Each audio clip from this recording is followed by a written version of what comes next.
اعوذ باللہ من الشیطان الرجیم بسم اللہ الرحمن الرحیم.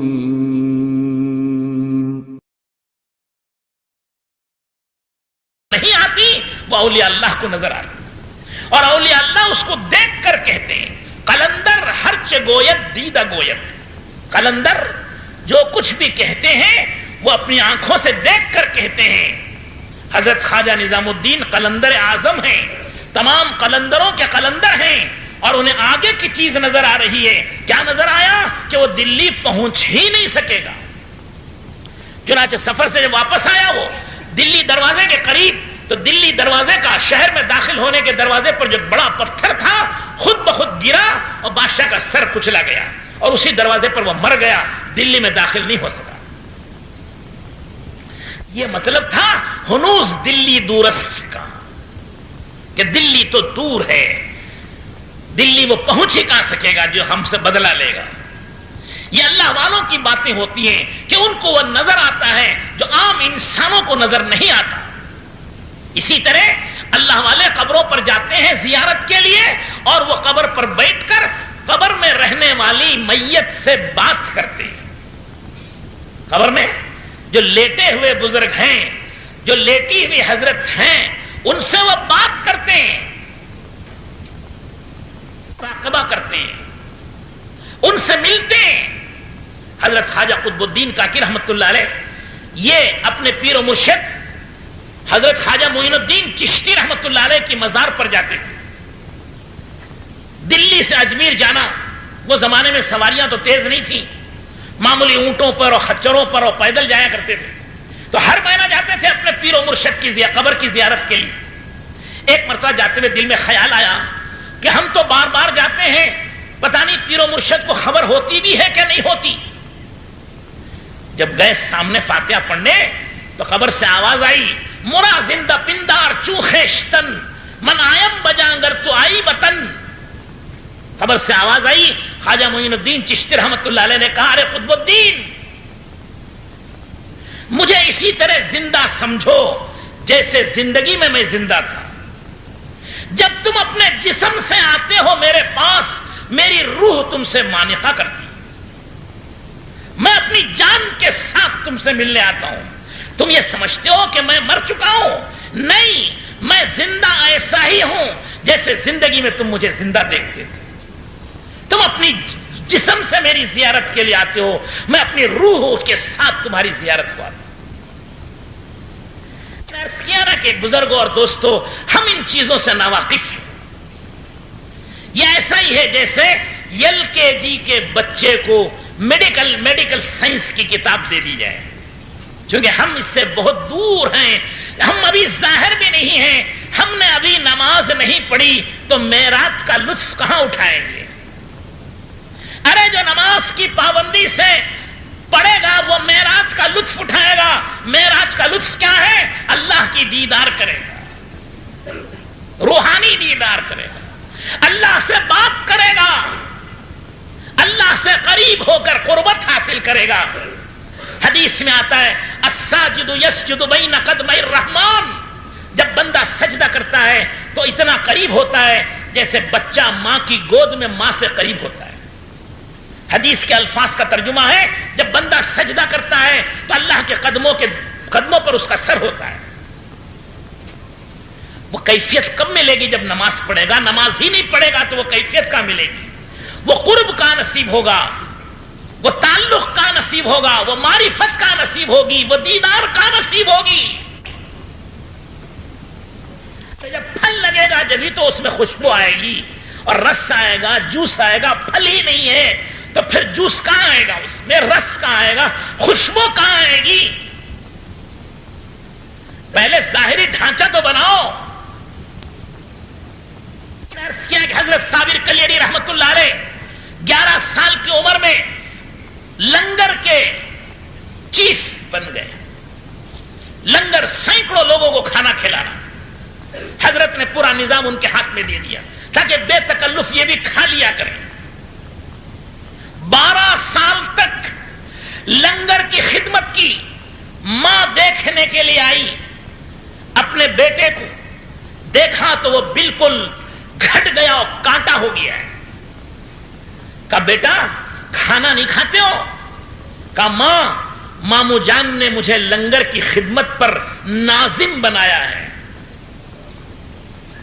لایا حضرت نے، حضرت خواجہ فرید الدین گنج شکر رحمت اللہ علیہ نے کہا علاؤ الدین تم نے کھانا نہیں کھایا؟ کہا اللہ کی قسم 12 سال سے ایک دانہ نہیں کھایا. کہا پھر؟ کہا دن بھر روزہ رکھتا ہوں، جب رات ہو جاتی ہے اندھیرا اور سناٹا چھا جاتا ہے میں جنگلوں میں جا کر پتے کھا کے آتا ہوں. 12 سال گزرے. کہنے لگے علاؤ الدین تم بڑے صابر ہو. یہ پیر و مرشد کی طرف سے لقب ملا صابر کا. یہ وہیں سے صابر مشہور ہو گئے. آپ کا نام لوگ کم جانتے ہیں، صابر کا نام زیادہ جانتے ہیں. علاؤ الدین نام ہے وہ بہت کم جانتے ہیں، لیکن صابر کلیری کے نام سے مشہور ہے. اور اللہ جل شانہ نے وہ قوت جلال، جلال و جمال سنا کبھی؟ جلال کہتے ہیں تیزی کو، غصے کو، اور جمال کہتے ہیں محبت کو، نرمی کو، پیار کو. اللہ کی دونوں صفت ہیں یہ، وہ جلال بھی ہے وہ جمال بھی ہے.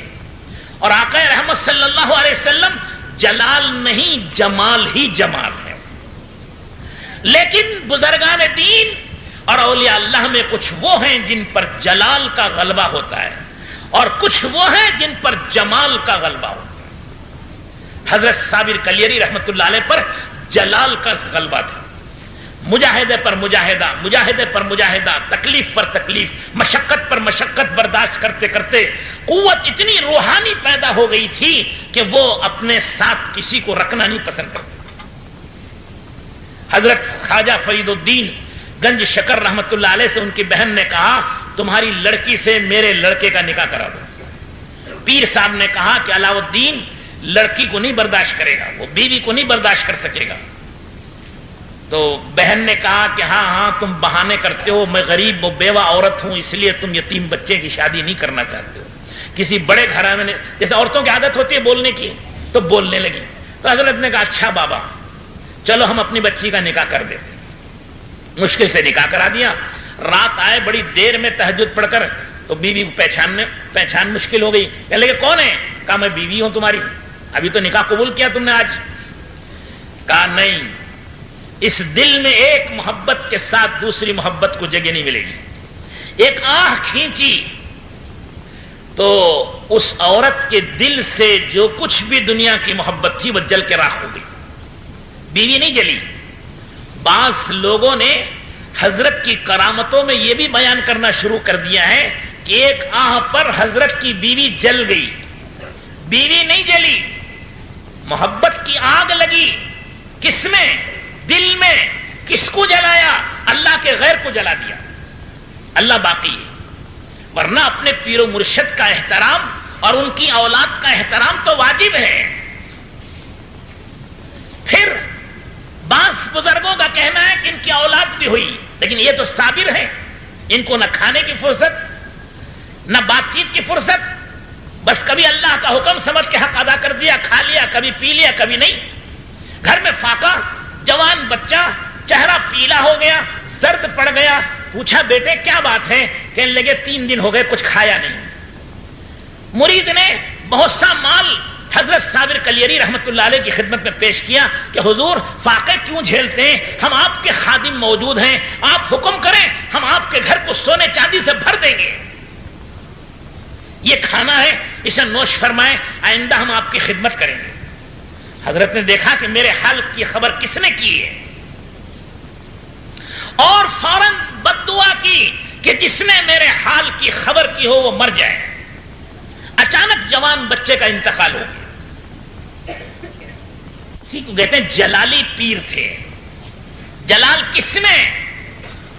اللہ کے حکم میں، اللہ کے رسول کی سنت میں. حضرت خواجہ فرید الدین رحمت اللہ علیہ نے ان کو خلافت دی اور دلی کی ولایت دی، دلی کا مالک بنا کر بھیجا. لیکن یہ کہا کہ میرے بڑے خلیفہ شیخ جمال الدین ہانسی ہیں، ان سے ذرا سائن کرا لینا، تصدیق کرا کے جانا دلی. وہ گئے مغرب کے وقت، کہا اس پہ دستخط کر دیجئے کہ مجھے حضرت پیر و مرشد نے دلی کی ولایت دی ہے، روحانی ولایت۔ لائٹ چلی گئی تھی جیسے اب چلی گئی، چراغ تھا نہیں، کہنے لگے ٹھہر جاؤ، چراغ تو آنے دو پھر دستخط کروں گا۔ تو حضرت نے اس بجھے ہوئے چراغ کو، ماچس نہیں تھی، پھونک ماری، حضرت کے جلال کی گرمی سے وہ چراغ جلنے لگا۔ اللہ نے اس پھونک کے اندر دونوں تاثیر رکھی ہے، ٹھنڈا بھی کرتا ہے، گرم بھی کرتا ہے۔ دیکھا نہیں دیکھا؟ آنکھ میں کچرا پڑ جائے، کپڑے میں پھونک کے آنکھ میں لگاتے ہیں، وہ ٹھنڈک پہنچتی ہے؟ نہیں پہنچتی۔ اور آگ ٹھنڈی ہو جائے چولہے میں تو اس کو پھونک مارتے ہیں تاکہ وہ تیز ہو جائے اور وہ جلنے لگتی ہے۔ پھونک ایک ہی ہے، کبھی وہ ٹھنڈا کرتی ہے، کبھی وہ گرم کرتی ہے، کبھی اس میں صفات جمال پیدا ہوتا ہے، کبھی اس میں صفت جلال پیدا ہوتا ہے۔ سمجھ رہے بھائی؟ رہا ہوں جنون میں کیا کیا، کچھ تو سمجھے خدا کرے کوئی۔ جو پھونک ماری تو بجھا ہوا چراغ جلنے لگا۔ حضرت جمال الدین نے کہا کہ دلی تو بادشاہوں کی بستی ہے، عیش و آرام کی جگہ ہے، لوگ مسلمان معصیت و گناہ بھی کرتے ہیں، تم جیسا پیر وہاں جائے گا جلالی تو دلی کو جلا کے راکھ کر دے گا، تو میں نہیں دستخط کروں گا تمہارے ہاتھ پر۔ اور وہ جو ولایت نامہ تھا پھاڑ دیا ہوں۔ تو حضرت نے کہا تم نے میرا ولایت نامہ پھاڑا، میں نے تمہاری قطبیت چھین لی اور پھاڑ ڈالی۔ تو ان کی اولاد میں پھر اولیاء اللہ نہیں ہوئے۔ پھر واپس گئے اپنے پیر و مرشد کے پاس، تو پھر انہوں نے کہا اچھا ٹھہر جاؤ، کچھ اور جگہ آپ کو دے دیں گے۔ پھر اس کے بعد کلیر شریف، کلیر یہ سہارنپور کے پاس، رڑکی، اب نہ رڑکی کا پتہ نہ سہارنپور کا پتہ یہاں کے لوگوں کو، بہرحال سہارنپور تو ایک مشہور جگہ ہے، وہ تو کچھ لوگ سمجھتے ہیں، تو اسی کا ایک تعلق ہے رڑکی، اسی کے شمالی جانب یہ کلیر شریف ہے۔ یہاں کی ولایت دی، یہاں نواب رہتے تھے، بڑے بڑے ٹھاکر، بڑے چودھری، بڑے سورما، بڑے گھمنڈی لوگ، متکبر لوگ۔ نماز کو بھی آتے تو سوار ہو کر اونٹوں پر آتے تھے، گھوڑوں پر آتے تھے، سب کی جگہ مقرر تھی صف کے اندر، کوئی دوسرا آتا تو اس کو اٹھا دیتے۔ حضرت نے 1 سال مسلسل محنت کی، لیکن ان کی محنت کا، ان کی دعوت و تبلیغ کا کوئی اثر گاؤں والوں پر نہیں پڑا۔ گاؤں والوں نے کہا ہمارے گاؤں سے چلے جاؤ، تمہاری تبلیغ کی ضرورت نہیں ہے، ہم خود نمازی ہیں پہلے سے۔ حضرت نے کہا مجھے اپنے پیر و مرشد نے یہاں کی ولایت دی ہے، تم میری بات مان جاؤ، تم ترقی کرو گے، حفاظت ہوگی، اللہ خیر و برکت دیں گے۔ لیکن انہوں نے کہا ہمیں کوئی ضرورت نہیں۔ جمعے کی خط لکھا حضرت کو کہ حضرت مجھے تو کوئی نہیں پوچھتا، کوئی نہیں مانتا، مجھے تو بھگا دیتے ہیں، جمعے کی نماز پڑھنے بھی جگہ نہیں ملتی، کیا کروں؟ کہ صبر کرو، سمجھاؤ۔ گاؤں والوں کے نام، کلیر شریف کے نام بھی، وہاں کے جو رئیس تھا، امیر تھا، اس کے نام پر بھی خط لکھا کہ میں نے علاؤ الدین صابر کو تمہارے ہاں بھیجا ہے، تم اس کی بات مانو، یہ ولایت اسی کے ماتحت رہے گی۔ لیکن کسی نے نہیں مانا، 1 بار 2 بار 3 بار خط لکھے۔ حضرت نے کہا بھائی نہیں مانتے تو اب تمہیں اختیار ہے، جو چاہے کرو۔ سمجھانے کی حد ہو گئی، سمجھانا جس حد تک تھا وہ سمجھا چکے، اب نہ سمجھے تو کیا کیا جائے؟ بچے کو سمجھانے کی حد ہوتی ہے، باپ سمجھا کے کہتا ہے، منع کے کہتا ہے، تھوڑی میں ہاتھ دیتا ہے، پیر پکڑتا ہے، معافی مانگتا ہے کبھی کبھی، لیکن مان کے ہی نہ دے تو پھر باپ بھی سوچتا ہے کہ اسے ختم کرو۔ اگر کوئی جلالی باپ ہوگا تو ختم کر دے گا، نہیں تو گھر کے باہر نکال دیتا ہے، اخبار میں دے دیتا ہے کہ میرا بیٹا نہیں، اس سے میرا کوئی تعلق نہیں۔ تو حضرت خواجہ فرید الدین گنج شکر رحمت اللہ علیہ نے اپنے ہونہار بھانجے کو اور خلیفہ سے کہا کہ تم اس ولایت کے مالک ہو، جو چاہے کرو۔ جمعے کی نماز کے لیے حضرت صبح سویرے گئے، بیٹھ گئے امام کے پیچھے۔ تھوڑی دیر میں ایک آدمی آیا، کہا پیچھے ہٹو، پیچھے ہٹو، یہ میری جگہ ہے۔ پیچھے ہٹ گئے، دوسری صف میں بیٹھے، دوسرے نے کہا پیچھے ہٹو، یہ میری جگہ ہے۔ تیسرا، چوتھا، 5واں، مسجد ختم ہو گئی، صحن ختم ہو گیا، فٹ پاتھ پہ آگے باہر گلی میں جماعت کھڑی ہو گئی۔ نماز ہونے لگی، حضرت کو جگہ نہیں، مسجد کے باہر ہو گئے، لوگوں نے دھکے دے دیے تو حضرت کھڑے رہے کہ کیا کیا جائے۔ جب امام نے سجدہ کیا اور تمام لوگ سجدے میں گئے تو حضرت نے کہا اری مسجد تو کیا کھڑی دیکھ رہی ہے، تو بھی سجدہ کر۔ یہ کہنا تھا، پوری مسجد جڑ سے گر پڑی، فاؤنڈیشن کے ساتھ، پہیے کے ساتھ گری، اور جتنے لوگ نمازی تھے سب شہید ہو گئے۔ اور یہ حال ہو گیا کہ وہ ہر تیسرے دن ایک جھٹکا اور زلزلہ سا آتا تھا، جو بچ گئے وہ زلزلے کی وجہ سے خالی کر دیا۔ کلیر کی آبادی خالی ہو گئی، نمازی تو نماز میں مر گئے، اور جو بچ گئے وہ بے نمازی تھا وہ زلزلے سے بھاگے۔ اور جو زلزلے میں بھی جبیں کبھی کبھی آگ نکلتی تھی، آگ کے شعلے نکلتے تھے، بجلی چمکتی تھی، گھبرا کے لوگوں نے خالی کر دیا۔ حضرت نے اپنے مریدین سے بھی کہا کہ چلے جاؤ، تم بھی چلے جاؤ۔ جلال کی کوئی کیفیت ہوتی ہے جس میں سوائے خدا کے کوئی کسی کو نہیں پہچانتا۔ یہ کلاس بہت بڑی کلاس ہے۔ نبی کریم صلی اللہ علیہ وسلم گھر تشریف لائے، سن رہے ہیں کہ سو رہے ہیں بھائی پیچھے والے بھی سن رہے ہیں یا سو رہے ہیں؟ میری باتوں میں کوئی گستاخی ہو تو معاف کر دینا، میں اس لیے جگا رہا ہوں تو جاگ کے سنیں تو بھی سمجھنا مشکل ہے یہ باتیں، سو کر تو پھر کیا سمجھیں گے۔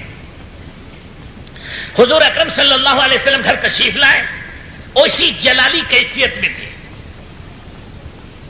حضرت عائشہ تھی، حضور نے پوچھا کون ہے؟ من انتی، ارے تو کون ہے؟ حضور نے فرمایا، حضرت عائشہ نے کہا عائشہ، من عائشہ، عائشہ کون ہوتی ہے؟ حضور کی بیوی ہیں یہ، لیکن حضور نے کہا من عائشہ، یہ عائشہ کون ہوتی ہے؟ کہا بنت ابو بکر، ابو بکر کی بیٹی ہوں۔ کہا من ابو بکر، یہ ابو بکر کون ہے؟ کہا ابن ابو قحافہ، ابو قحافہ کا بیٹا ہے۔ کہا کون ہے ابو قحافہ؟ حضرت عائشہ کہتے ہیں کہ میں سمجھ گئی کہ آج آقا رحمت صلی اللہ علیہ وسلم کسی اور دنیا میں ہیں، میں گھر چھوڑ کے باہر چلی گئی۔ تھوڑی دیر کے بعد وہ حالت ختم ہوئی، پھر آپ اپنی پرانی حالت اور جمال میں آئے، جلال سے جمال کی طرف، تیزی سے ٹھنڈک کی طرف آئے، گرمی سے ٹھنڈک کی طرف آئے، تیزی سے نرمی کی طرف آئے۔ تو حضرت عائشہ حاضر خدمت ہوئی، عرض کیا کہ یا رسول اللہ ابھی آپ کے ساتھ یہ قصہ پیش آیا کہ لگے عائشہ میرے اور خدا کے درمیان میں ایک خاص وقت ہے، اس وقت میں کسی نبی کی اور کسی فرشتے کی بھی اس میں گنجائش نہیں۔ عائشہ تو عائشہ، اگر کوئی فرشتہ بھی میرے ساتھ نہیں ٹھہر سکتا اس وقت۔ ایک وقت خصوصی ہوتا ہے جس میں صرف اللہ اور اس کا حبیب ہوتا ہے، جس میں صرف اولیاء اللہ اور ان کا رب ہوتا ہے، ہر کسی کو نصیب نہیں ہوتی ہے۔ اب حضرت صابر کلیری رحمت اللہ علیہ نے کہا سب چلے جاؤ، پہاڑ کے ٹیلے پر چلے گئے، 12 سال تک مسلسل اللہ کی دیدار کا مراقبہ کیا، نماز پڑھ لی، بیٹھ گئے، ایک گولر کے درخت کے ساتھ گولر کھانا اور عبادت کرنا کچھ نہیں، سوکھ کر کانٹا ہو گئے۔ حضرت خواجہ فرید الدین گنج شکر رحمت اللہ علیہ کو مراقبے سے معلوم ہوا کہ میرے مرید کا یہ حال ہو گیا۔ کہا علاؤ الدین کو کون بٹھائے گا، کون ہوش میں لائے گا؟ یہ مستغرق ہے، یہ محو ہو چکا ہے، یہ سکر کی حالت میں ہے، یہ گم ہو چکا ہے اپنے سے، کسی کی ہمت نہیں، سب جانتے ہیں علاؤ الدین صابر کے پاس جانا کوئی آسان نہیں ہے، ایک نگاہ پڑے گی جل جائے گا، صابر کی نگاہ پڑے گی جل جائے گا۔ حضرت پیر صاحب نے پوچھا کون جائے گا؟ میرے صابر کو بٹھائے، میرے صابر کو ہوش میں لائے، میرے صابر کو کچھ کھلائے پلائے۔ کوئی نہیں ہمت کرتا ہے۔ ایک شمس الدین ترکستان سے آئے ہوئے ہیں، انہوں نے کہا کہ میں بٹھاؤں گا، میں کھلاؤں گا، میں پلاؤں گا، میں سلاؤں گا۔ کہا جاؤ، لیکن کہا دیکھنا سامنے سے مت جانا، پیچھے سے جانا، سامنے جاؤ گے تو خطرہ ہے۔ پیچھے گئے، بات کیسے کریں؟ بات کون کر سکتا ہے؟ وہاں تو کسی کی گنجائش نہیں ہے. حضرت شمس الدین یہ بہت بڑے قاری تھے, خوش الہانی, اور ایسی پیار و محبت سے قرآن پڑھتے تھے کہ اڑتے پرندے بھی ٹھہر جائیں, بہتا پانی بھی رک جائے. بڑی پیاری آواز, رسیلی آواز, بڑی میٹھی آواز, بڑی تجوید و مخارج سے صحیح پڑھنے والے تھے. دور سے ہی حضرت کا جلال 12 میل تک سے محسوس ہوتا تھا. بعض مورخین نے لکھا ہے کہ 12 میل تک کے تمام درخت جل گئے تھے. مشکل سے حضرت شمس الدین قریب میں گئے اور قرآن اچھی خوش الہانی سے اور بڑی اچھی سریلی اور رسیلی اور میٹھی آواز سے پڑھنا شروع کیا.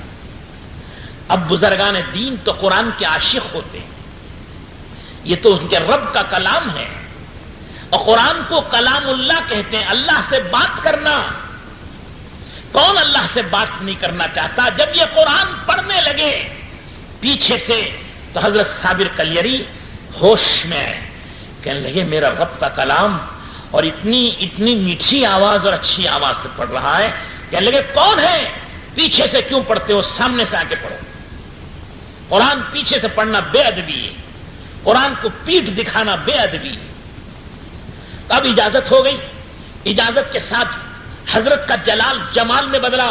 اب جو آگے آ کے قرآن پڑھا تو حضرت شوق سے مزے سے قرآن سننے لگے اور جھومنے لگے.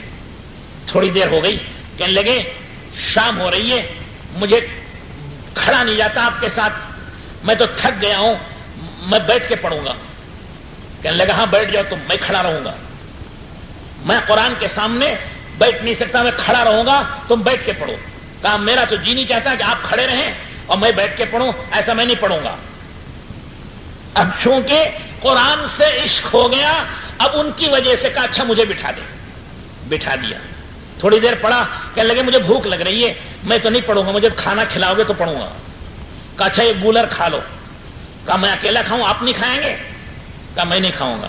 کہا میں بھی نہیں کھاتا, میں قرآن بھی نہیں پڑھتا, جاؤ. کہا اچھا بابا, لا گلیر بھی کھا, اور کھلایا کھایا. کہنے لگے اب مجھے جانے دیجئے, میں تو اجودن وہ پاک پٹن جاؤں گا, حضرت خواجہ فرید الدین گنج شکر رحمت اللہ علیہ کے پاس جاؤں گا. میں اب رات ہو گئی, میں آپ کے پاس کیا کروں گا؟ کہنے لگے اچھا میرے پیر و مرشد نے بھیجا تجھے؟ کہنے لگے جی حضور آپ کے پاس بھیجا تھا, لیکن آپ کے پاس تو کوئی ٹھکانہ نہیں, میں ٹھہر کے کیا کروں گا, میں تو بھوکا مر جاؤں گا یہاں. تو کہنے لگے نہیں ٹھہر جاؤ یہاں, ہم تمہیں مرید بنا لیتے ہیں.